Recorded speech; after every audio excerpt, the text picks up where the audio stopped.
آج ہم گلگت بلتستان کے مغرب میں آپ کو لے جائیں گے۔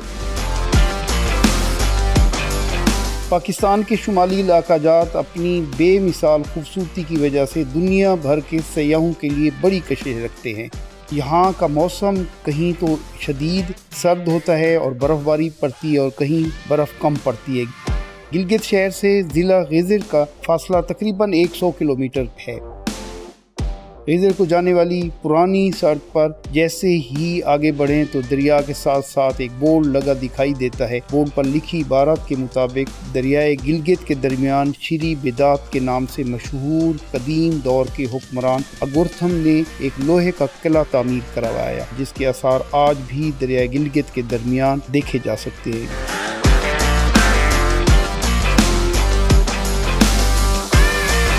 گلگت شہر سے غیزر کی جانب سڑک کے گرد بے شمار چھوٹی بڑی وادیاں اس خطۂ زمین کے طول و عرض میں پھیلی ہوئی ہیں۔ انہی راستوں پر بدھ مت دور کے آثار بھی نظر آتے ہیں، جن میں روڈ کے کنارے موجود 4ویں اور 5ویں صدی سے جڑا استوپا بھی ہے۔ حکومت نے اس کے کنارے ایک بورڈ بھی لگایا ہے۔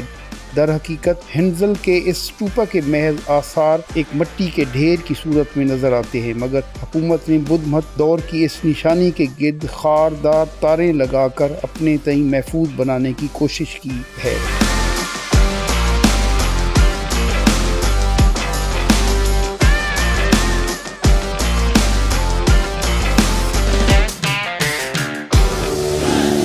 غیزر کی جانب سفر کرتے سڑک کے گرد چھوٹے چھوٹے گاؤں کے درمیان سے گزر ہوتا ہے۔ یہاں کے لوگ بہت پرامن، مہمان نواز اور شائستہ ہیں۔ انہی گاؤں میں سے ایک بارگو پائن بھی ہے۔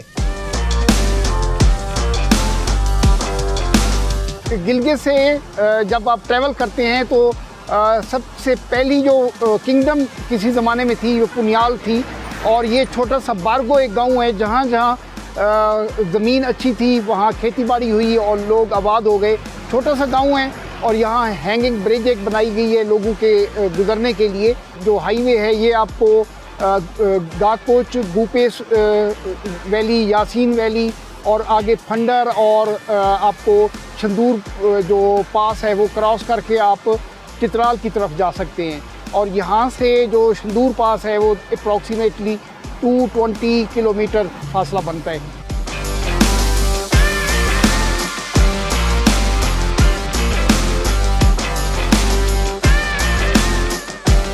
دریائے گلگت کے دوسری جانب ایک سسپینشن برج کے راستے اس گاؤں تک پہنچا جا سکتا ہے۔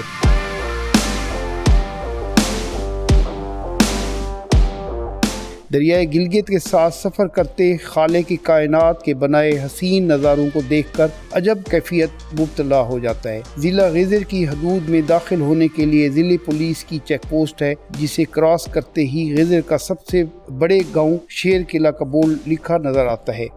جی اس وقت ہم شیر قلعہ پہنچ چکے ہیں، اور یہاں جو گلگت ریور ہے اس کی دوسری سائڈ پہ شیر قلعہ کا جو گاؤں ہے وہ موجود ہے۔ اب یہاں قلعے تک جانے کے لیے ایک پرانی ہینگنگ برج ہے، اور اب موجودہ گورنمنٹ نے یہاں ایک سیمنٹ کا نیا پل بھی بنا دیا ہے لوگوں کی سہولت کے لیے۔ ہم چلتے ہیں، آپ کو پرانا جو اس کا ہینگنگ برج ہے شیر قلعہ کا وہ دکھاتے ہیں۔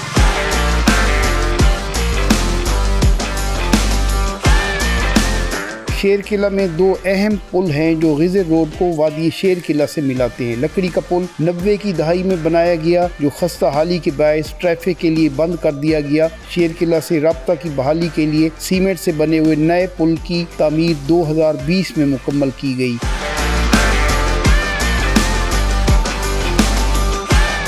یہ اس وقت ہم شیر قلعہ پہنچے ہوئے لائن فورٹ، اور یہ پنیال جو ویسٹ سائڈ پہ جب آپ گلگت سے ٹریول کرتے ہیں تو سب سے پہلی یہ اسٹیٹ آتی تھی، یہ ایک پوری ریاست تھی، اور شیر قلعہ اس کا ہیڈ کوارٹر تھا، اور کافی یہ ڈیفینسو فورٹ بنایا گیا تھا، اور جب بھی دشمن نے یہاں اٹیک کیا تو انہوں نے بھرپور اس کی مزاحمت کی۔